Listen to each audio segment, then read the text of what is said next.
క్రీస్తునందు ప్రియులైన సహోదరి సహోదరులకు శుభాలు తెలియజేస్తున్నాను. ఈ దినము వాక్య భాగము యోహాను సువార్త 11వ అధ్యాయము 17వ వచనం నుంచి 37 వరకు మనము ధ్యానించుకుందాము.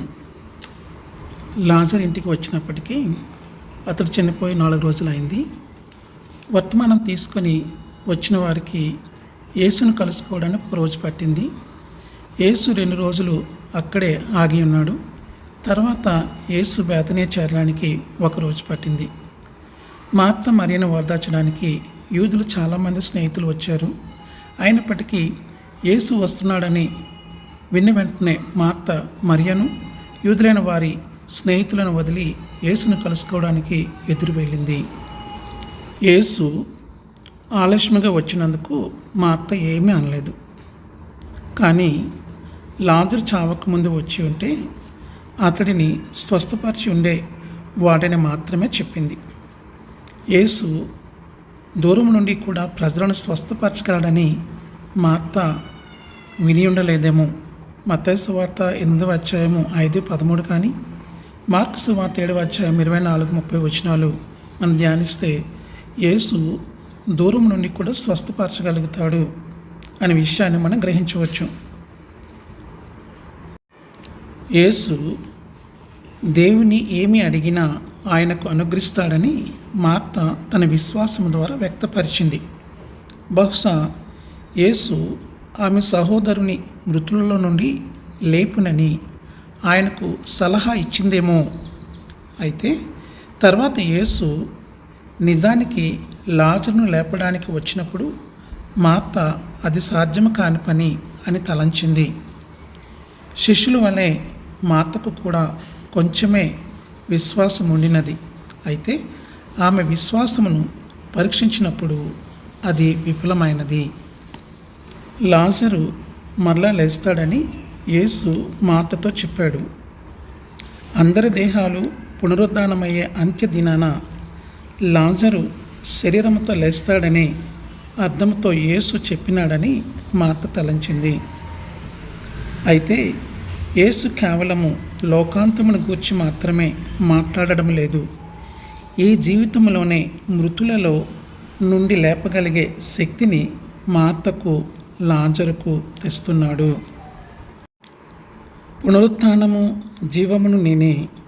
యేసు మన శరీరములకు పునరుద్ధానమును మన ఆత్మలకు నిత్య జీవమును ఇస్తాడు. యేసు జీవం ఇవ్వడమే కాక ఆయనే జీవము, ఆయనలోనే జీవముండెను. ఆ జీవమే నిత్య జీవము, ఆత్మీయ జీవము. అటువంటి ఆత్మీయ జీవము పొందాలంటే మొదట అతడు మరణించాలి, తరువాత పునరుత్థానం చెందాలి లేక తిరిగి జన్మించాలి. గతించిన పాప జీవితమునకు మొదట మరణము కలుగుతుంది, తర్వాత పునరుద్ధానము, ఆ తర్వాత జీవం కలుగుతుంది. క్రొత్త ఆత్మీయ జీవం ఇచ్చుటకు తనకు శక్తి కలదని చూపడానికి యేసు లాజరుకు క్రొత్త భౌతిక జీవం ఇచ్చాడు. ఆత్మీయ మరణము నుండి ఆత్మీయ జీవములోకి మనుషులను ఆయన లేపుతాడని చూపడానికి యేసు లాజరును శరీర మరణము నుండి శరీర జీవములోనికి మార్చాడు. అప్పుడు యేసు తన యందు విశ్వాసం ఉంచే ప్రతివాడు చనిపోయినను బ్రతుకునని మార్తతో చెప్పాడు. విశ్వాస శరీరము నశించిన అతని ప్రాణము ఆత్మ నశింపవు. శరీర మరణము నిత్య జీవమునకు మార్గము. విశ్వాసి చావుకు భయపడిన అవసరం లేదు. మరణము మన ఆత్మకు హాని చేయలేదు. ఎవడైతే ఆత్మీయముగా సజీవముగా ఉండి క్రీస్తునందు విశ్వాసం ఉంచుతాడో అతడు ఎన్నడూ మరణించడు. ఇది ఒక అభిప్రాయమో లేక సిద్ధాంతమో కాదు, ఇది సత్యము. దీనిని మనం నమ్మాలి, ఆచరించాలి. నిత్య జీవము కేవలము విశ్వాసము వలననే వస్తుంది. ఈ మాట నమ్ముచున్నావా అని యేసు మార్తను అడిగాడు. మార్త నమ్మింది. ముఖ్యంగా క్రీస్తునందు విశ్వాసం ఉంచినది. ఆయన లోకరక్షకుడని దేవుని కుమారుడని, వాస్తవముగా ఆయన మెస్సయ్య అని నమ్మినది. అప్పుడు మరియ యేసు దగ్గరికి వచ్చింది. అంతకుముందు మార్త చెప్పిన మాటలనే తిరిగి యేసుతో చెప్పినది. మరియ దుఃఖాన్ని, ఆమె యూదు స్నేహితుల దుఃఖాన్ని చూసి యేసు తన ఆత్మలో, అనగా తన మానవాత్మలో, హృదయంలో కలవరపడి ఎంతో వేదన చెందాడు. యేసు ఎందుకు కలత చెందాడు, ఆయన ఎందుకు వేదన చెంది కలత చెందాడో రూఢిగా తెలియదు.